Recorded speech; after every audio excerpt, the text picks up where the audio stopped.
नमस्कार, आप देख रहे हैं इंडिया न्यूज। आपके साथ मैं अभिषेक पांडे। बुलेटिन की शुरुआत यहां पर करेंगे बड़ी और अहम जानकारियों के साथ और रुक करेंगे फटाफट अंदाज में जानकारियों का। मध्य प्रदेश के सीएम शिवराज ने हर घर तिरंगा अभियान की समीक्षा बैठक की है और अधिकारियों को महत्वपूर्ण निर्देश दिए।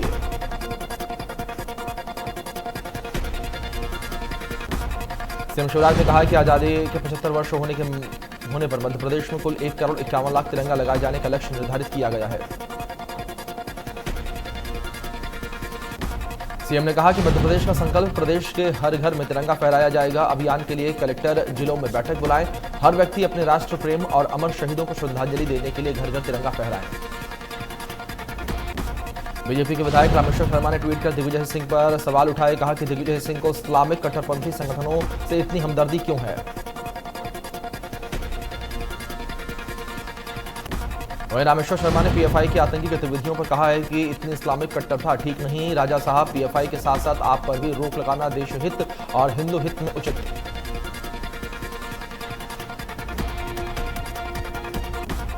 मध्य प्रदेश कांग्रेस के नेता देवाशीष जरारिया ने राष्ट्रपति द्रौपदी मुर्मू को पत्र लिखा। भिंड से कांग्रेस उम्मीदवार के तौर पर लोकसभा चुनाव लड़ चुके जरारिया ने राष्ट्रपति द्रौपदी मुर्मू से राष्ट्रपति शब्द को जेंडर न्यूट्रल करने की मांग की है। साथ ही कांग्रेस नेता लिखा है कि इस विवाद को हमेशा के लिए खत्म करने के लिए आप स्वयं आगे आएं और राष्ट्रपति शब्द को किसी लैंगिक तटस्थ शब्द से बदल दें।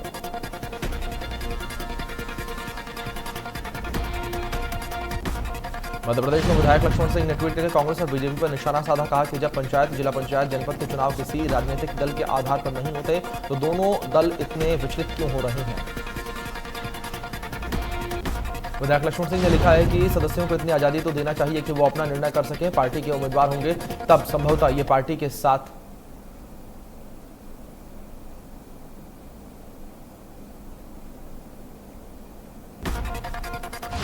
रायपुर में बीजेपी के राष्ट्रीय प्रवक्ता सुधांशु त्रिवेदी ने प्रेस कॉन्फ्रेंस की। गौमूत्र खरीदी को लेकर भूपेश सरकार की तारीफ की।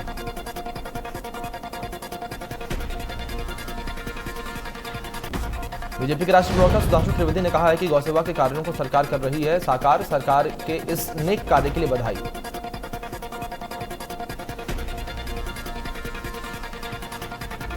मन की बात कार्यक्रम में बोले पीएम मोदी। पीएम मोदी ने लोगों से अपील की कि 13 से 15 अगस्त तक अपने घरों में फहराएं तिरंगा। कॉमनवेल्थ गेमों के खिलाड़ियों को पीएम मोदी ने शुभकामनाएं दी। पीएम ने कहा है कि महामारी के चलते बीते 2 साल बेहद चुनौतीपूर्ण रहा। हमारे युवाओं ने साहस दिखाया और संयम का परिचय दिखाया। मन की बात में पीएम ने कहा कि जन आंदोलन का रूप ले रहा है आजादी का अमृत महोत्सव। पूरा देश ऐतिहासिक पल का गवाह बनेगा। पीएम मोदी ने शहीद उधम सिंह को शहादत को नमन किया और कहा कि बच्चों को स्वतंत्रता सेनानियों के बारे में बताएं। कोरोना से देश की लड़ाई अभी चल रही है। पारंपरिक पद्धतियों से कोरोना में लड़ने की मदद मिली है और पूरी दुनिया में आयुर्वेदिक दवाइयों की मांग बढ़ी है। राजधानी रायपुर में बीजेपी के प्रांतीय प्रशिक्षण वर्ग द्वारा आज 3 दिवसीय प्रांतीय अभ्यास सत्र का समापन। बीजेपी के सभी जिलाध्यक्ष, सांसद, विधायकों, पूर्व मंत्रियों और मोर्चा प्रकोष्ठों के अध्यक्ष समेत सैकड़ों की संख्या में बीजेपी कार्यकर्ता और पदाधिकारी मौजूद रहे। इस दौरान सभी ने प्रधानमंत्री नरेंद्र मोदी के मन की बात सुनी। नेता प्रतिपक्ष धर्मलाल कौशिक ने पार्टी कार्यकर्ताओं को संबोधित करते हुए मिशन 2023 की तैयारियों में जुट जाने के लिए मूल मंत्र दिया।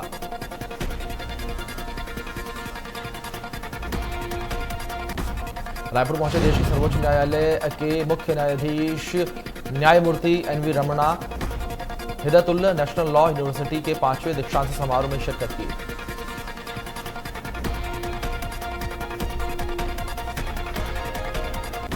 वहीं इस मौके पर सीएम भूपेश बघेल भी दीक्षांत समारोह में मौजूद रहे। इस दौरान चीफ जस्टिस एनवी रमणा ने कहा कि सीएम भूपेश के नेतृत्व में देश में एक रोल मॉडल के रूप में स्थापित हो रहा है।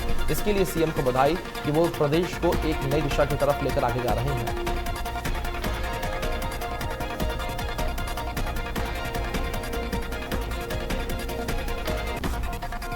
भारतीय टीम ने कॉमनवेल्थ गेम्स में पहले दिन काफी अच्छा प्रदर्शन किया। दूसरे दिन भारत को वेटलिफ्टिंग में अपना पहला गोल्ड मेडल मिला।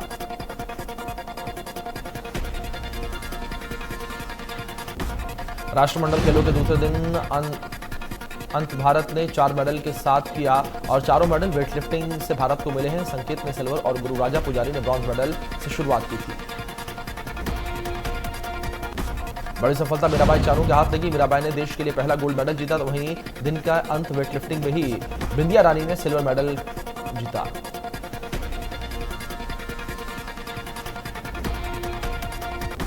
मीराबाई चानू ने 201 किलो का कुल वजन उठाया और नया गेम्स रिकॉर्ड बनाया है और लगातार दूसरा गोल्ड कॉमनवेल्थ में उन्होंने जीता है और अपने लिए गोल्ड मेडल पक्का किया। ये लेफ्ट कॉमनवेल्थ और कॉमनवेल्थ गेम्स में रिकॉर्ड है। मीराबाई चानू ने अपने अटेम्प्ट में 113 किलोग्राम का भार उठाया। इसके साथ ही उन्होंने लगातार दूसरी बार कॉमनवेल्थ और कॉमनवेल्थ गेम्स रिकॉर्ड कायम किया।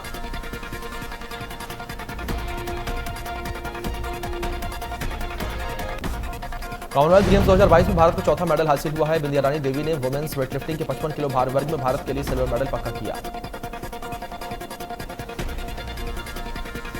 छत्तीसगढ़ के सीएम भूपेश बघेल ने केंद्रीय कोयला खनन मंत्री को पत्र लिखा है। सीएम ने राज्य में स्टील SECL से हर महीने 1.50 करोड़ टन कोयला देने का अनुरोध किया है। राज्य के जनसंपर्क विभाग के अधिकारियों ने शनिवार को इसकी जानकारी दी। सीएम ने कोयला एवं खनन मंत्री प्रहलाद जोशी को पत्र लिखा और छत्तीसगढ़ के स्टील उत्पादकों और ASECL की तरफ से लगातार कोयला आपूर्ति करने की मांग की है और SECL अधिकारियों को निर्देश देने का अनुरोध किया है। सीएम ने कहा है कि राज्य में स्टील निर्माताओं को वर्तमान में 60 लाख टन कोयला प्रतिमाह SECL की तरफ से दिया जा रहा है, जबकि इसकी मासिक आवश्यकता लगभग 1.5 करोड़ टन है। SECL छत्तीसगढ़ के स्टील उत्पादकों और उद्योगों को अगस्त महीने में कोयले की आपूर्ति को रोकने के निर्णय से राज्य की अर्थव्यवस्था पर गंभीर संकट उत्पन्न हो जाएगा। महंगाई की मार से आम जनता परेशान है। खाने पीने का सामान हो या फिर रोजमर्रा की जरूरतों की चीजें हो, सबके दाम बढ़ने शुरू हो चुके हैं। दूध, दही, पनीर पर लगे GST ने दूध उत्पादकों की कीमतों को बढ़ा दिया है और बजट बिगाड़ दिया है। वहीं रायपुर में युवा ग्रामीण कांग्रेस ने महंगाई के विरोध में राजेंद्र नगर स्थित काली मंदिर के सामने मोदी की महंगी दुकान लगाकर प्रदर्शन किया।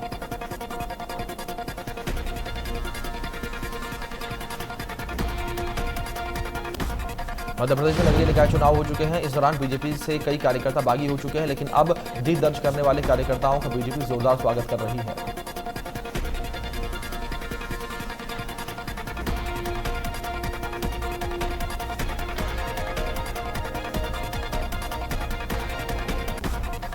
वहीं ग्वालियर में बीजेपी से बागी निष्कासित कार्यकर्ताओं ने कहा कि जब जीतने वाले कार्यकर्ताओं की घर वापसी हो सकती है तो हमारी क्यों नहीं।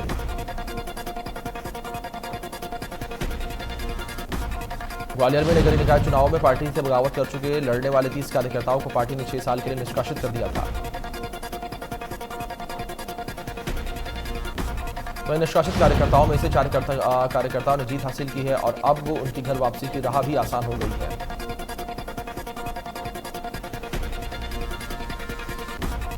बीजेपी जिलाध्यक्ष कमल मखीजानी ने कहा कि जीते हुए कार्यकर्ताओं का घर वापसी का स्वागत है और उन्हें हार मिली है। उनकी घर वापसी के लिए प्रदेश नेतृत्व के मार्गदर्शन का इंतजार है।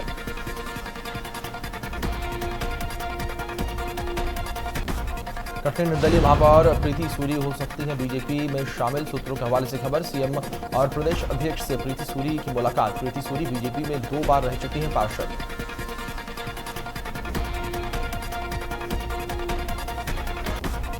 भोपाल में नवनिर्वाचित सरपंच के घर 6 से 7 हथियारबंद लुटेरों ने डाका डाला। सरपंच के परिवार को बनाया बंधक। करीब 10 लाख रुपए का सामान लूटकर हुए फरार।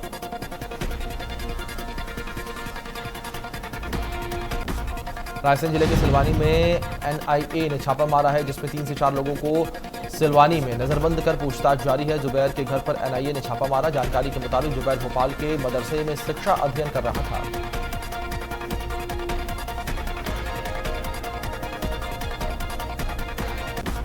सागर में एसपी तरुण नायर ने पुलिस अधिकारियों के साथ शहर का पैदल दौरा किया। एसपी ने लोगों की समस्याएं सुनी, निराकरण का आदेश भी और आश्वासन भी दिया। कहा कि पुलिस हर व्यक्ति के साथ है और आप कानून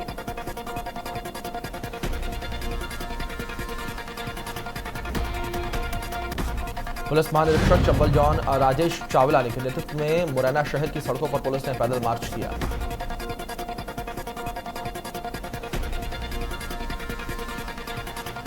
पुलिस महानिरीक्षक ने बताया कि पैदल मार्च का मुख्य उद्देश्य पुलिस और शहर के लोगों के बीच सामंजस्य और संबंध बनाना है। इस दौरान पुलिस महानिरीक्षक ने लोगों और छोटे बच्चों से बातचीत की।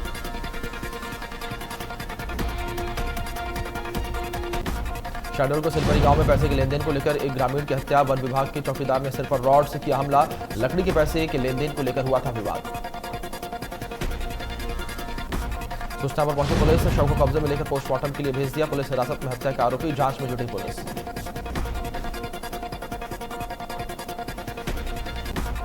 रतलाम मेडिकल कॉलेज में बहुचर्चित रैगिंग मामले में सीनियर स्टूडेंट्स पर गाजगिरी है। वार्डन की शिकायत पर 7 सीनियर स्टूडेंट्स के खिलाफ औद्योगिक थाना पुलिस ने विभिन्न धाराओं में मामला दर्ज कर लिया है।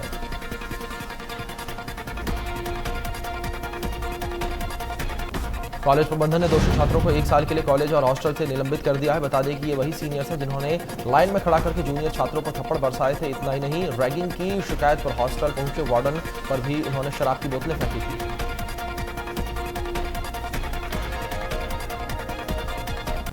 जशपुर में सड़क हादसे का मामला सामने आया है, जहां पर तेज रफ्तार डंपर ने एक युवक को रौंद दिया, जिसमें घटनास्थल पर ही युवक की मौत हो गई।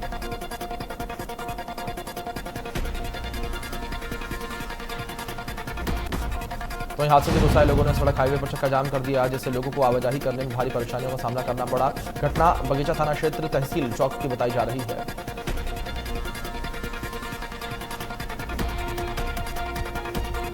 सतना में दुकान संचालक और फौजी के बीच पैसों के लेनदेन को लेकर विवाद हुआ। राजेंद्र नगर मोहल्ले का पूरा मामला।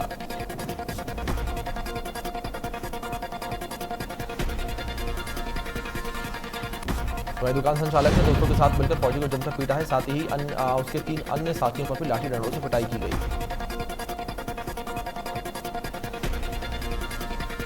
मारपीट की घटना से गुस्साए भीड़ ने आरोपियों की दुकान में तोड़फोड़ की है और पुलिस ने घायलों को अस्पताल में भर्ती करवा दिया है। आरोपियों की तलाश में पुलिस जुटी हुई है।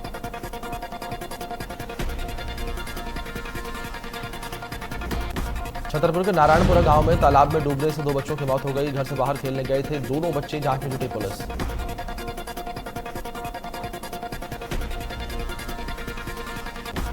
डिंडौरी में बालू में 3 किसानों पर हमला किया। गंभीर रूप से घायल हुए किसान जिला अस्पताल में कराया गया भर्ती, जांच में जुटी पुलिस।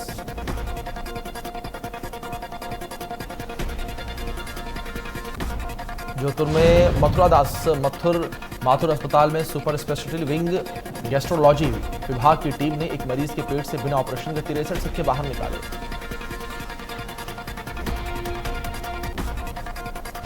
जानकारी के मुताबिक 36 साल के युवक के पेट में तेज दर्द होने पर एक्सरे कराया गया। इस दौरान उसके पेट से डॉक्टरों को कुछ दिखाई दिया। मरीज से पूछताछ में पता चला कि उसने कुछ सिक्के निगल लिए हैं।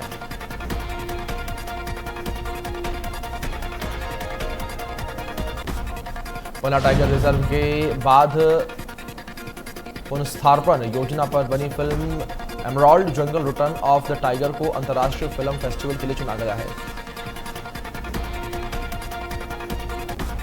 Emerald jungle return of the tiger film का प्रदर्शन अगले महीने लॉस एंजलिस में किया जाएगा। यह करीब 80 मिनट की फिल्म है, जिसे मुंबई के डायरेक्टर सोमेखी लेखी ने बनाया है।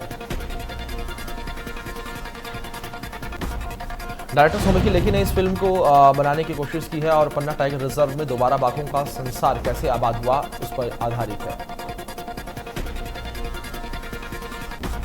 मुंबई में ईडी की एक के बाद एक ताबड़तोड़ छापेमारी जारी है। अब ईडी राज्यसभा सांसद संजय राउत के भांडप स्थित घर पहुंची है, जहां उनसे पूछताछ के लिए ईडी दफ्तर लेकर जाया जा सकता है। जानकारी के मुताबिक संजय राउत पर पात्रा चौल घोटाले का जांच चल रही है और 1034 करोड़ रुपए का ये पूरा मामला बताया जा रहा है। जानकारी के मुताबिक संजय राउत को 20 और 27 जुलाई को तलब किया गया था। इस दौरान राउत से उनके वकीलों के जरिए सूचना भेजी कि संसद सत्र के कारण वो 7 अगस्त के बाद ही पेश हो सकते हैं। वहीं ईडी इस मामले में दादर और अलीबाग में राउत की संपत्तियों को कुर्क कर चुकी है।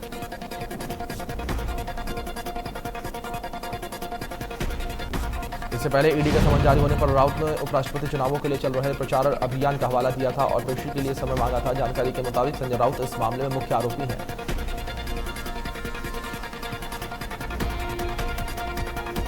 पश्चिम बंगाल में सचिव भर्ती घोटाला, हाईकोर्ट के निर्देश पर ईडी को मिली बड़ी कामयाबी। पूर्व मंत्री पार्थ की नजदीकी अर्पिता के 2 घरों से छापा मार के करीब 50 करोड़ का कैश बरामद। इसके अलावा करीब 5 करोड़ के सोने के जेवरात और बिस्किट मिले हैं। वहीं ममता बनर्जी ने अपने मंत्री पर कार्रवाई की और पार्थ को सारे पदों से मुक्त कर दिया।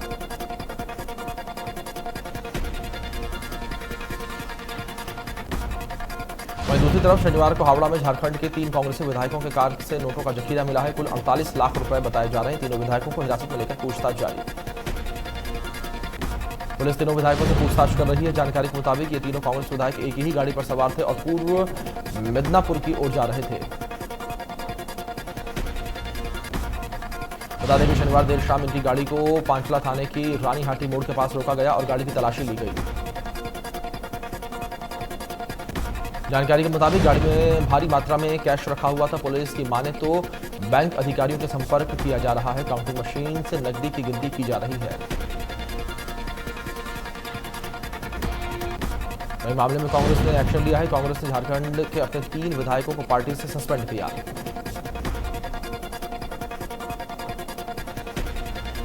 जम्मू कश्मीर के बारामूला में सुरक्षा बलों और आतंकियों के बीच मुठभेड़ जारी है। इस बीच सुरक्षा बलों ने एक आतंकी को मार गिराया है। इस दौरान 2 जवान भी घायल हुए।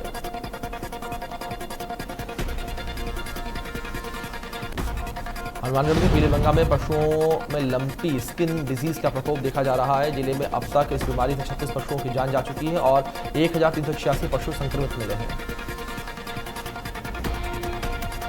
पिछले कई दिनों से राजस्थान में सैकड़ों पशुओं की इस वायरस से मौत हो चुकी है। बता दें कि इस बीमारी में पशुओं के शरीर पर गांठें बनने लगती हैं और उन्हें तेज बुखार आता है।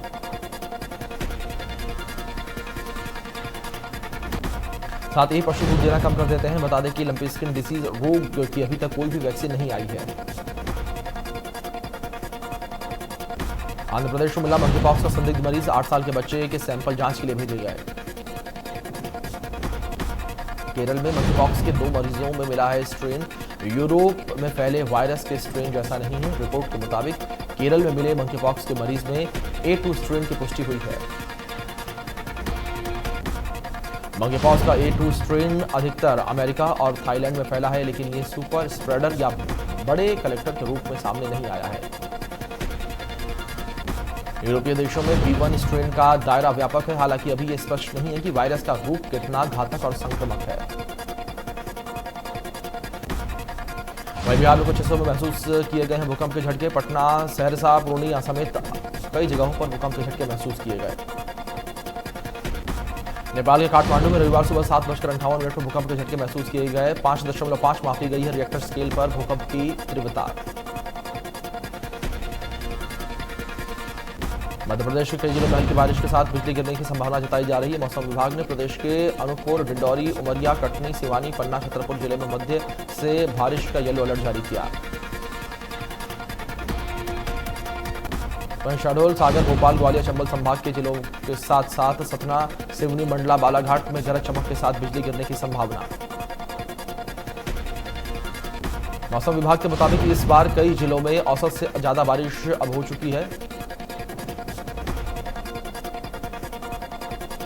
छत्तीसगढ़ में एक बार फिर से मौसम बदलता हुआ नजर आ रहा है। बीते 2 दिनों में धूप निकलने की वजह से पारे के साथ ही उमस बढ़ती जा रही है। प्रदेश में बीते कुछ दिनों से लगातार बारिश के बाद अब धूप निकलने लगी है, जिससे प्रदेश में कई जिलों में तापमान बढ़ता जा रहा है। अलीराजपुर में बारिश के साथ तेज बहाव में पुल पार करना युवक को भारी पड़ गया। बाल बाल बचा युवक। घटना का वीडियो सोशल मीडिया पर वायरल।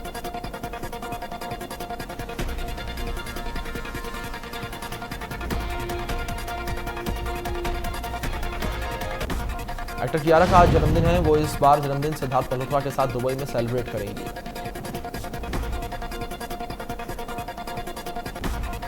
रणवीर सिंह के न्यूड फोटोशूट को लेकर कई सेलिब्रिटीज ने खुलकर अभिनेता का समर्थन किया है। करीना कपूर ने रणवीर के न्यूड फोटोशूट को लेकर कहा है कि ऐसा लगता है कि लोगों के पास कोई काम नहीं है। सोनू सूद ने 30 जुलाई को अपना जन्मदिन मनाया। इस खास मौके पर उनके घर के बाहर फैंस की भारी भीड़ देखने को मिली।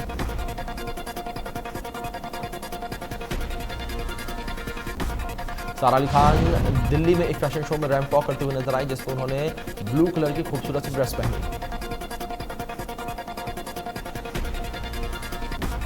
शहनाज से एक चैट के दौरान शादी को लेकर सवाल किया गया तो उन्होंने बताया कि भेजो बायोडाटा, मुझे झेलना बहुत मुश्किल है। एसएस राजामौली की फिल्म आरआरआर जो इसी साल मार्च में रिलीज हुई थी, फिल्म को 20 मई को नेटफ्लिक्स पर स्ट्रीम किया गया। राजामौली नेटफ्लिक्स से नाराज हैं और उन्होंने अपनी नाराजगी जाहिर भी की है।